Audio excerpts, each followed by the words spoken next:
Du plus loin que je me souvienne, j'ai toujours été bloquée. J'étais un enfant meuble. Elle est tellement tranquille, elle ne dit pas un mot. Un ange, on ne l'entend pas. Mes sentiments n'étaient pas valables, je n'avais aucune bonne raison de pleurer.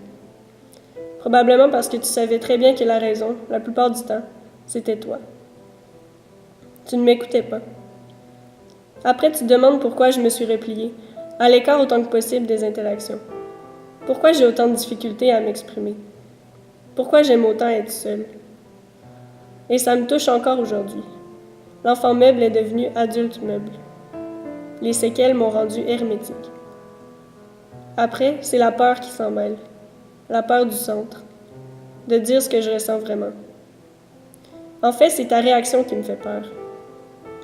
Tout transparaît dans mon attitude, dans mon comportement, mais je ne le dis jamais clairement, les émotions étant freinées. Ces œuvres seront toutes les choses que je ne t'ai pas dites. Tout ce que je me suis retenue de dire. Ça commence par un piètre choix de mots. Je les trouve bien faibles d'ailleurs, insuffisants. Le mot juste n'existe pas. Il est toujours un peu à côté des sentiments. Il ne trouve jamais la limpidité parfaite des remous intérieurs. C'est à toi que je m'adresse maintenant, parce que je suis libre de le faire. J'ai toujours été libre, en fait. La seule chose, c'est que tu n'es plus là pour garder mon esprit cloîtré. À toi, à qui je n'ai pas eu la force ni les mots pour cracher ce que je pensais réellement. Les belles comme les moins belles choses. La façon dont tu me fais sentir. Les c'est pas grave qui s'échappent au lieu des réelles impulsions qui m'habitent dans les situations immédiates.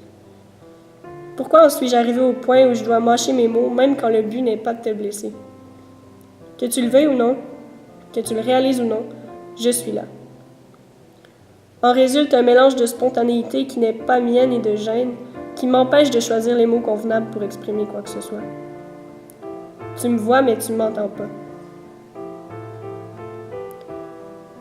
C'est pas parce que je suis effacée que je suis pas là. Les séquelles m'ont rendu hermétique. L'art m'a fissuré. En ce qui concerne mes principales sources d'inspiration, ce serait mon premier contact sensoriel avec le monde extérieur.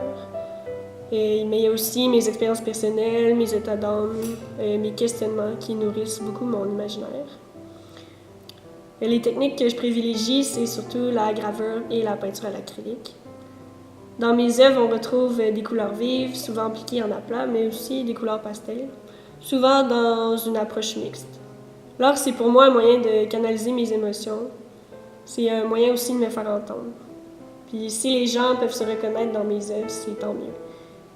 Je ne sais pas encore si je vais poursuivre dans cette voie. Ce sera à voir.